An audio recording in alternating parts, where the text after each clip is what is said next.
مولانا اجلیہ صاحب یہی کہتے تھے کہ اگر لوگ دین کا کام کریں گے تو ان کے سارے مسئلے حل ہو جائیں گے، اوپر سے نیچے تک کے دین کا کام کرنے سے اللہ کی مدد آئے گی۔ جب اللہ کی مدد آئے گی تو اب کون سا کام نہیں ہوگا بولو؟ اور اللہ کی مدد مختلف طریقوں سے آتی ہے، کبھی فرشتے آتے تھے، کبھی ہوا آتی تھی، ایک طریقہ نہیں ہے، اللہ کی مدد کا بہت طریقہ ہے۔ ایک جماعت پڑوس کی افریقہ گئی تو سوکھا پڑا ہوا ہے ملک پورا، اب وہ دعوت دیں، تشکیل کریں تو وہ کہیں بھوکے ہیں، پانی نہیں ہے۔ آپ کی بات بھی بہت صحیح ہے، سمجھ میں آتی ہے، لیکن چلنے کی طاقت نہیں ہے، سوکھا پڑا ملک، بارش نہیں ہے، آپ لوگ دعا مانگو بارش ہو جاوے۔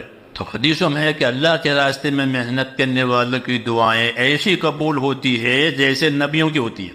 جماعت کے ساتھی بھی سیدھے سادے ہوتے ہیں، اخلاص والے، انہوں نے دعا مانگی تو بارش ہو گئی، اور پورے ملک میں ہوئی، کیونکہ ہمارا دین تو حق ہے، جو بات پہلے ہوئی تھی وہ آج بھی ہوگی، کام کرنا چاہیے۔ اسے مولانا اجلیہ صاحب کہتے تھے کہ میں تو ہمارے تمام مسائل کا حل اس کام میں سمجھتا ہوں، مگر میں کیسے سمجھاؤں؟ آپ ان کے مکتوبات پڑھو گے تو پتہ چلے گا کہ میں کیسے سمجھاؤں کہ لوگوں کے تمام مسائل کا حل اس کام میں ہے، کہ وہ اللہ کے کام میں لگ جائیں، خود دین پر چلیں، دوسروں کو دین پر چلانے کی محنت کریں، پھر دعائیں مانگیں، دیکھنا کیسے مسئلے حل ہوتے۔ دعا سے اللہ نے بڑے بڑے کام کیے ہیں، وہ دعا طاقتور بنتی ہے دین کی محنت کرنے سے۔ جتنا ہم دین کے پابند بنیں گے اتنی ہماری دعا میں طاقت آئے گی، اور یہ محنت اتنی آسان ہے کہ غریب بھی کر سکے، مالدار بھی کر سکے، کہ دوسروں کو دعوت دینی ہے، فائدہ فضیلت سمجھانی ہے، اس کے حق میں دعا کرنی ہے، اتنا ہی کرنا ہے۔